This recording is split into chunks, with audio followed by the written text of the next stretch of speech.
வாழ்க்கை வந்து எப்போ சுவாரஸ்யமாக இருக்கும் அப்படின்னா, எதன் மீதாவது நம்மளுக்கு வந்து பற்று வச்சா தான் வாழ்க்கை சுவாரஸ்யமாக இருக்கும். இப்போ நிறைய சைக்கோ கொலையாளிகள் ஹாபீஸ்ன்னு சொல்லுவோம்ல, நிறைய பேர் வந்து இந்த ஸ்டாம்ப் கலெக்ஷன் பண்ணுவாங்க, படங்களை நிறையா வந்து சேகரித்து வைப்பாங்க, பிடிச்ச நடிகருடைய தகவலை திரட்டி வைப்பாங்க. இந்த மாதிரி நிறைய விஷயங்களை சொல்லிட்டு போகலாம்.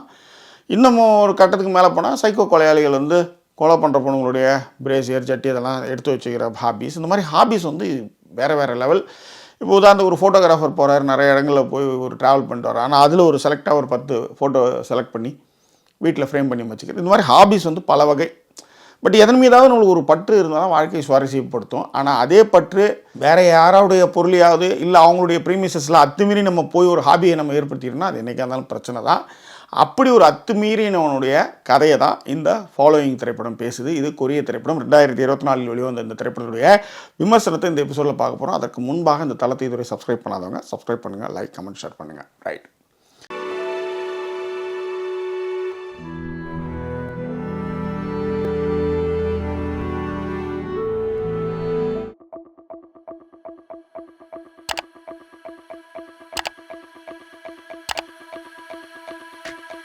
ஃபாலோயிங் 1998 கிறிஸ்டோபர் நோலன் இயக்கத்தில் வந்த படம் ஃபாலோயிங் இருக்குது. அது உங்கள் எல்லாருக்குமே தெரியும். அமேசான் பிரைமில் கூட அவைலபிளாக இருக்குது.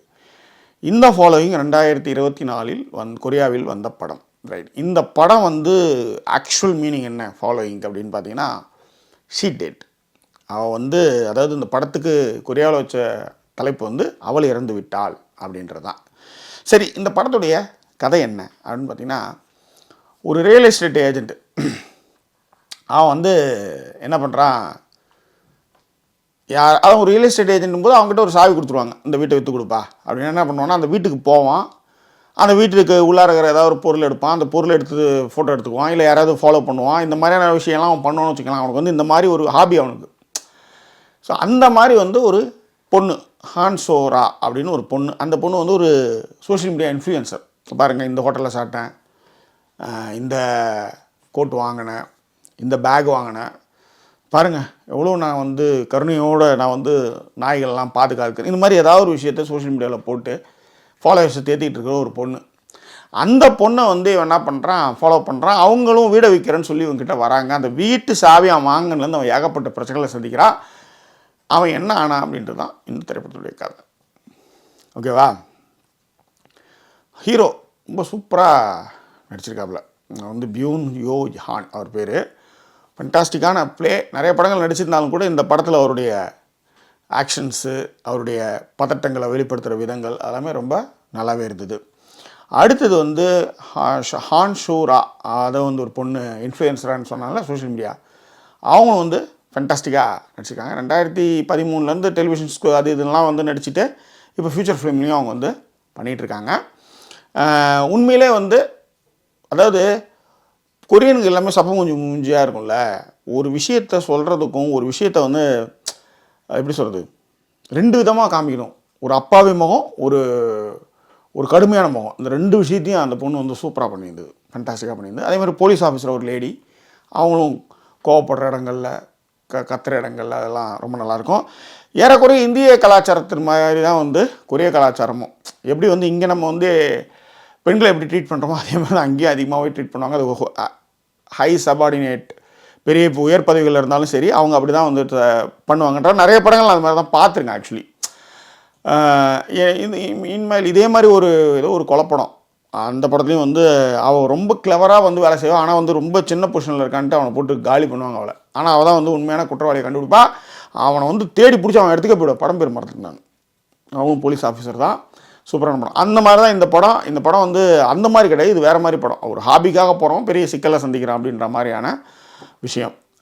அதே மாதிரி ஆர்ட் டிபார்ட்மெண்ட்டை உண்மையிலே பாராட்டணும். காரணம் என்னென்னா, ஹீரோவுடைய ஹாபீஸ்க்குன்னு ஒரு ஷார்ட் ஒன்று வைக்கணும்ல, அதற்கான விஷயத்தை வந்து ரொம்ப சிறப்பாக ஆர்ட் டிபார்ட்மெண்ட் வந்து பண்ணியிருந்தது. அதே மாதிரி சினிமாட்டோகிராஃபி வந்து 2 பேர் பண்ணியிருக்காங்க, சூப்பராக பண்ணியிருந்தாங்க. முக்கியமாக வந்து இரவு நேர காட்சிகள் வந்து ரொம்ப நல்லா இருந்தது. ஸோ டெக்னிக்கலாகவும் இந்த படம் வந்து ஸ்ட்ராங்கு தான்.